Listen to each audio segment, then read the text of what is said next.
Bismillahirrahmanirrahim. Assalamualaikum warahmatullahi wabarakatuh. Bersua dalam berita perdana malam ini, saya Syafal Bakrin Haji Suhaili. Dan saya Haryanti Jematusen. Berita-berita utama malam ini.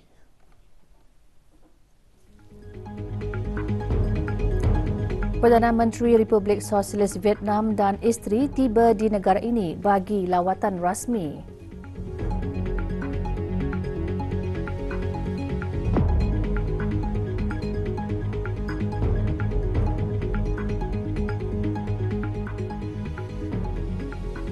Kenaikan ekspor dan import bahan api galian mendorong peningkatan jumlah perdagangan negara.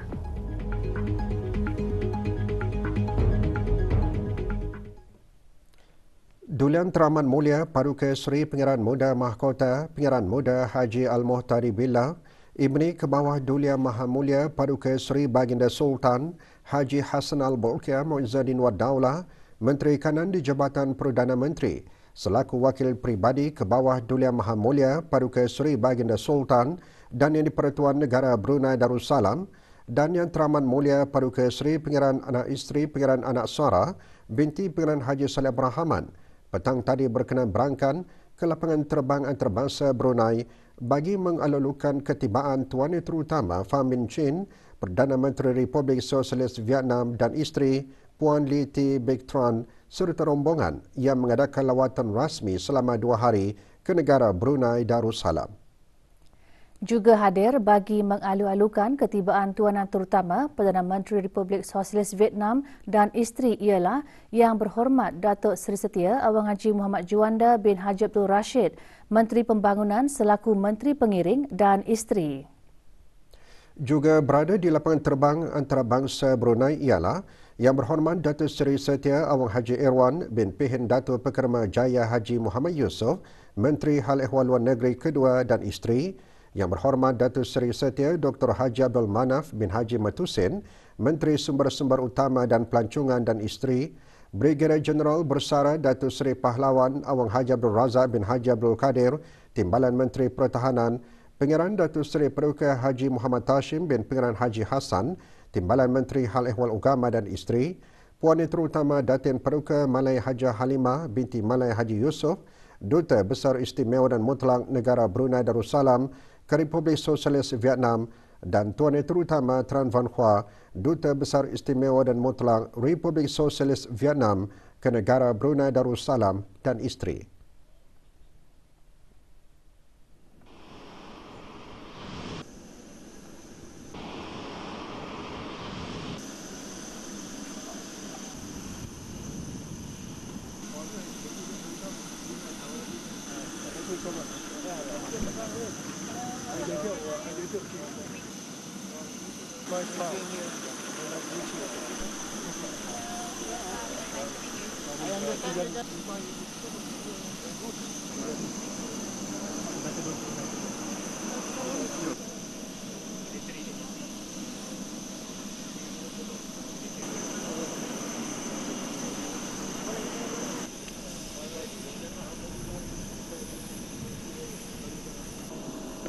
Majlis sambutan rasmi dimulakan dengan lagu kebangsaan kedua-dua buah negara.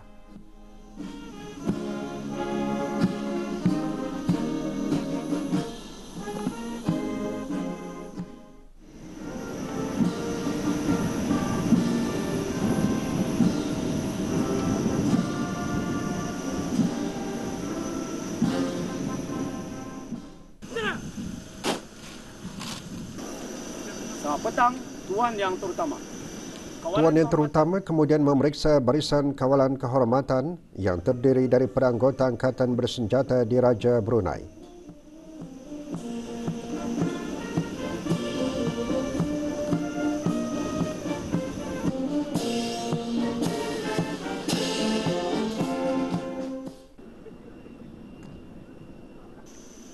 Minta kebenaran kawalan kehormatan menjalankan tugas seterusnya. Tuan Yang Terutama. Tuan Yang Terutama seterusnya diperkenalkan kepada Menteri-Menteri Kabinet, Timbalan-Timbalan Menteri, Pesuruhjaya Polis, Pasukan Polis Diraja Brunei, Pemerintah Angkatan Bersenjata Diraja Brunei, Ketua-Ketua Perwakilan Asing di negara Brunei Darussalam dan setiausaha tetap daripada Jabatan Perdana Menteri dan Kementerian Hal Ehwal Luar Negeri beserta pasangan masing-masing. Sejurus selepas itu, Dulian Teraman Mulia Paduka Seri Pengiran Muda Mahkota dan Yang Teraman Mulia Paduka Seri Pengiran Anak Isteri disembah kenalkan kepada rombongan Tuan Terutama, termasuk Tuan Terutama Boy Tan Son, Menteri Luar Negeri, dan Tuan Terutama Tran Van Son, Minister Chairman of the Government Office.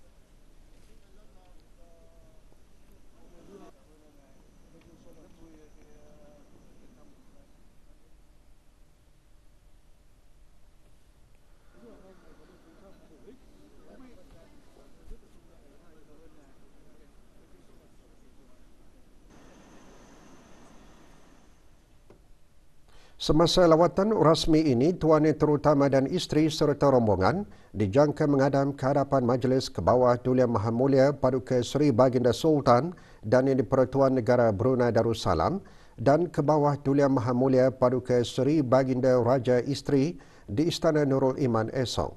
Ini merupakan lawatan rasmi pertama Tuan Terutama Perdana Menteri Republik Sosialis Vietnam sejak pelantikannya pada 5 April 2021.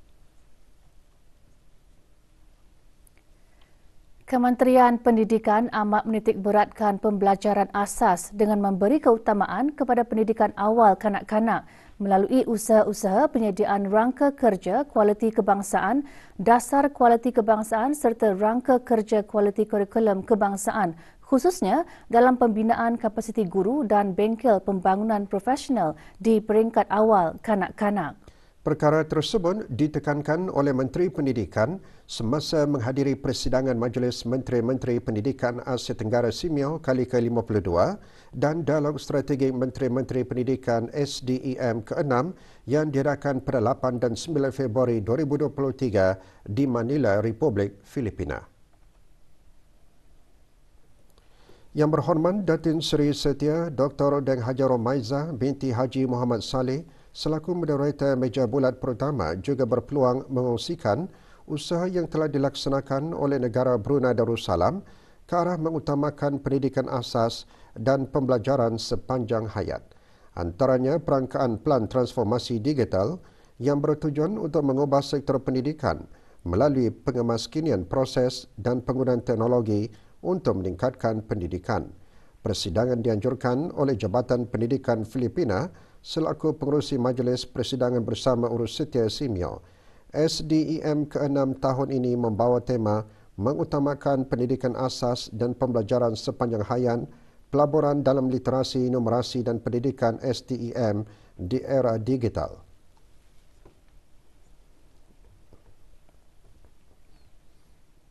Jumlah perdagangan negara Brunei Darussalam meningkat sebanyak 41.1% pada bulan November 2022 berbanding November 2021 yang didorong oleh kenaikan dalam kedua-dua nilai ekspor dan import. Berbanding bulan Oktober 2022, jumlah perdagangan meningkat 15.3% disebabkan oleh kenaikan jumlah ekspor terutama bahan api galian. Jabatan Perancangan Ekonomi dan Statistik Kementerian Kewangan dan Ekonomi dalam siaran medianya mengongsikan jumlah ekspor meningkat 31%, terutamanya disebabkan oleh kenaikan ekspor bahan api galian. Peningkatan ekspor bahan api galian adalah didorong oleh peningkatan dalam nilai ekspor minyak mentah, gas asli cecair, LNG dan produk-produk petroleum. Dari segi komoditi ekspor, bahan api galian merupakan penyumbang utama ekspor negara Brunei Darussalam iaitu sebanyak 78.9%, diikuti bahan kimia dan jentera dan kelengkapan pengangkutan. Pasaran ekspor utama pada bulan November 2022 adalah Australia, diikuti Malaysia dan Republik Rakyat China. Komoditi ekspor terbesar ke Australia dan Malaysia adalah bahan api galian, manakala Republik Rakyat China adalah bahan kimia. Jumlah nilai ekspor pula meningkat terutamanya disebabkan oleh peningkatan import bahan api galian khususnya minyak mentah sebagai input pengeluaran bagi industri petrokimia hiliran. 5 komoditi import utama pada bulan November 2022 adalah bahan api galian, diikuti jentera dan kelengkapan pengangkutan, makanan, bahan dan barang keluaran kilang. Laporan perangkaan perdagangan barangan antarabangsa bagi bulan November 2022 boleh diperoleh melalui laman sesawang JPES di deps.mofe.gov.bn.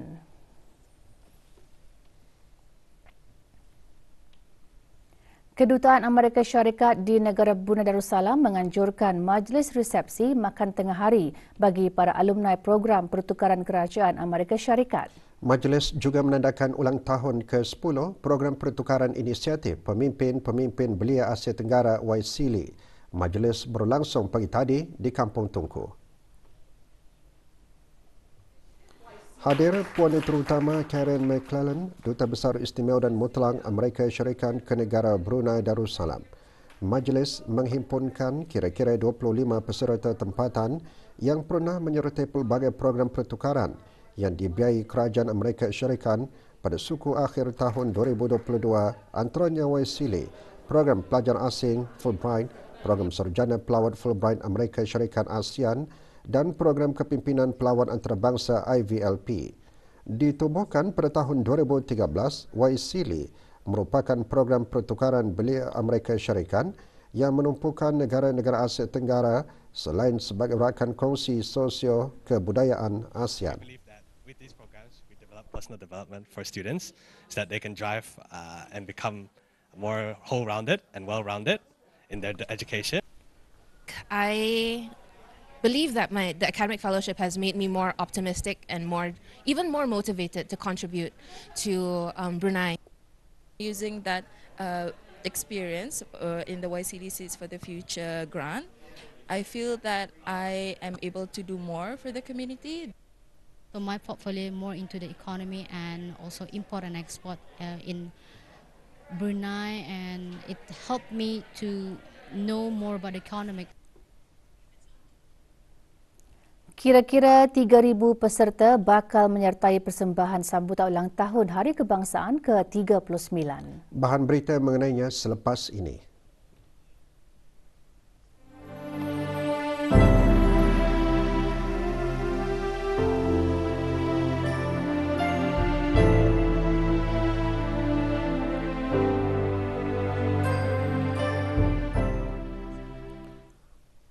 Kira-kira 3,000 peserta dari pelbagai kementerian dan jabatan kerajaan, sekolah-sekolah, institusi pengajian tinggi serta pasukan-pasukan dari 7 puang bakal terlibat dalam persembahan sambutan ulang tahun Hari Kebangsaan ke-39 pada tahun ini. Dalam pada itu, bagi memastikan kelancaran sambutan itu nanti, kemarin diadakan latihan sepadu di Brakas. Dengan konsep menjayakan wawasan negara, persembahan tertumpu kepada subtema iaitu warisan budaya jati diri bangsa. Dalam pelbagai jenis persembahan, yang pertama orkestra guling tangan, orkestra peralatan tradisional yang termasuk guling tangan, gambus, gendang dan sebagainya, peralatan tradisional. Yang kedua, persembahan dari aspek seni tari yang disertai oleh pelajar-pelajar sekolah rendah, menengah dan institusi pengajian tinggi, dan seterusnya ialah persembahan dalam bentuk reka bentuk, iaitu persembahan dari kumpulan frame yang menunjukkan imej-imej yang berkaitan dengan 3 segmen. Tahun ini, 850 pelajar sekolah rendah, menengah dan institusi pengajian tinggi akan ikut serta dalam persembahan sambutan ulang tahun Hari Kebangsaan ke-39 termasuk penglibatan pelajar antarabangsa. Sangat gembira pasal dapat ikut serta dengan Hari Kebangsaan. Siok dan gembira. And I'm very happy to be the only international student representing UBDA here for the 39th Independence Day, a national day of Brunei Darussalam. Sepanjang bulan Januari 2023, 31 orang dicatatkan telah memeluk agama Islam di seluruh negara. Dari jumlah tersebut, 13 orang dari daerah Brunei dan Muara. Jumlah saudara baharu di negara ini bertambah apabila dua perempuan berbangsa Iban memilih agama Islam sebagai pegangan baharunya. Asyhadu an la ilaha illallah wa asyhadu anna Dayang Levena Mariam Ana Leven Juna, 20 tahun, memilih nama Islamnya sebagai Nurul Levena Mariam binti Abdullah Leven Juna. Majlis disempurnakan di hadapan para pegawai dari bahagian pengembangan dakwah Pusat Dakwah Islamia. Hadir Yang Berhormat Pengeran Haji Isa bin Pengeran Haji Aliuddin, Ahli Majlis Mesyuarat Negara.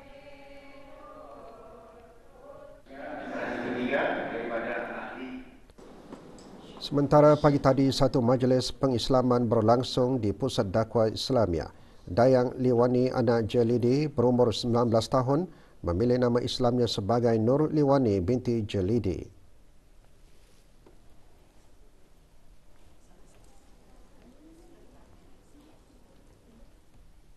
Agama Islam mengajar umatnya cara mengurus pendapatan dan perbelanjaan yang betul, iaitu dengan bersederhana dan menghindari amalan suka berhutang.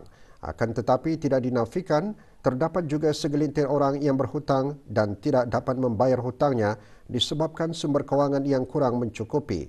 Perkara tersebut antara kandungan khutbah Jumaat hari ini bertajuk Hindari Amalan Berhutang.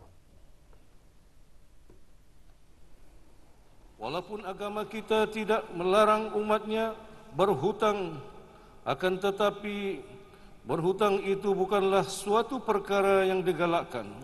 Kerana itu, agama Islam menasihatkan umatnya agar menghindari amalan suka berhutang.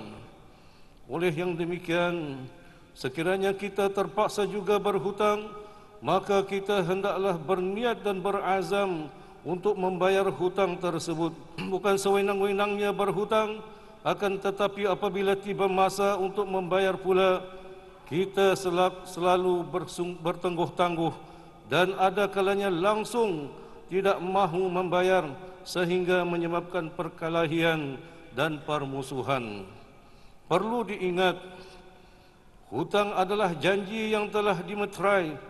Oleh itu adalah menjadi kewajipan bagi orang yang berhutang untuk membayar hutangnya atau memulangkan harta tersebut, dan haram hukumnya sekiranya ingkar untuk melunaskannya.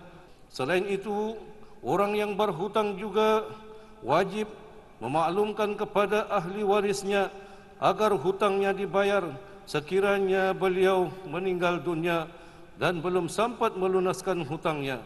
Ini kerana dosa hutang tidak akan diampunkan Allah selagi tidak dijelaskannya.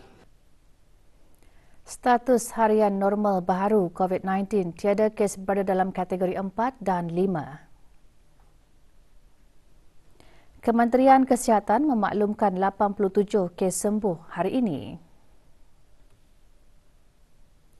Jumlah keseluruhan pemberian 2 dos vaksin COVID-19 bagi kanak-kanak berumur 5 hingga 11 tahun, 87.9%. Bagi remaja berumur 12 hingga 17 tahun yang mendapat 3 dos vaksin, 62.7%. Dan liputan bagi rakyat dan penduduk negara ini yang mendapatkan 3 dos vaksin, 79.1%. Sesi sosialisasi, peluang dan kepentingan melancarkan skim akreditasi gas rumah hijau di negara Brunei Darussalam telah diadakan pada 7 hingga 8 Februari 2023. Sesi adalah anjuran bersama Kementerian Kewangan dan Ekonomi melalui Pusat Standard Kebangsaan PSK dan kerjasama dua hala dengan Agensi Keselamatan Penerbangan Kesatuan Eropah EASA. Sesi diadakan di sebuah hotel di Bandar Seri Begawan. Sesi sosialisasi dirasmikan oleh Awang Alan On, Pengarah Bahagian Industri dan Ekosistem Perniagaan dan selaku Pemangku Pengarah PSK, Kementerian Kewangan dan Ekonomi. Sesi sosialisasi bertujuan memperkenalkan kepentingan standard GHG yang menetapkan keperluan bagi badan-badan yang melaksanakan pengesahan penyata maklumat alam sekitar dan standard untuk mengukur dan melaporkan pelepasan gas rumah hijau. Sesi juga menekankan kepentingan peranan akreditasi dalam menilai kecekapan dan kebolehpercayaan badan-badan penilaian konformiti dalam melaksanakan perkhidmatan pengesahan yang berkaitan dengan pelepasan gas rumah hijau. Daripada pemantauan pelepasan gas rumah hijau kepada ujian dan pemeriksaan barangan elektrik efisien tenaga kepada penjana tenaga solar, angin, gelombang dan nuklear, ia adalah penting untuk memastikan ukuran yang tepat, pemeriksaan yang cekap, ujian yang boleh dipercayai dan tuntutan yang boleh disahkan.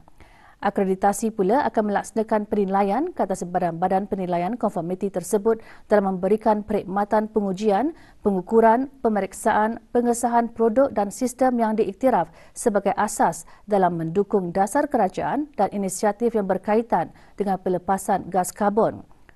Sesi tersebut dihadiri oleh 40 wakil yang terdiri daripada beberapa agensi kerajaan, pengendali kapal terbang negara dan badan-badan penilaian konformiti di negara ini. Bilangan kes-kes sivil yang telah difailkan di dalam Mahkamah Rayuan Perbicaraan Interlokutori yang difailkan di Mahkamah Tinggi dan Mahkamah Perantaraan dan kes-kes sivil di Mahkamah Magistrat menunjukkan peningkatan tahun lalu dibandingkan dengan tahun 2021.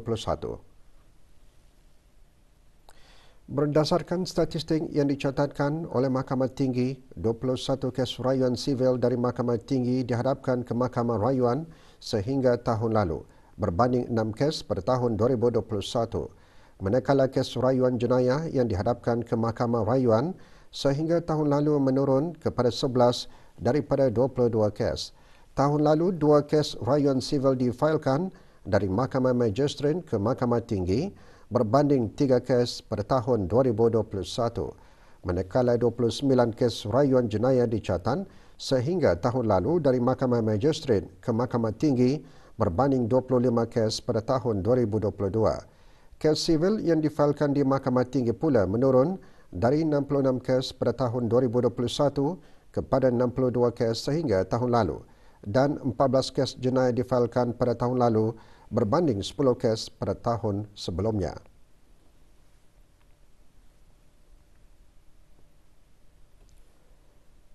Notis kemuflisan mencatatkan peningkatan daripada 260 pada tahun 2021 kepada 348 pada tahun lalu. 235 perintah penerimaan juga dibuat tahun lalu dan 114 perintah penghukuman difailkan pada tahun lalu.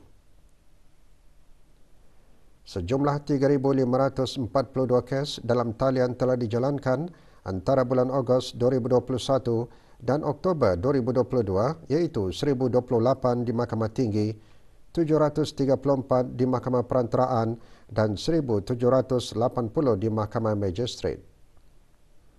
Sementara jumlah hasil mahkamah tahun lalu mencatatkan lebih daripada 3,700,000 ringgit, meningkat berbanding lebih 3,200,000 ringgit pada tahun sebelumnya.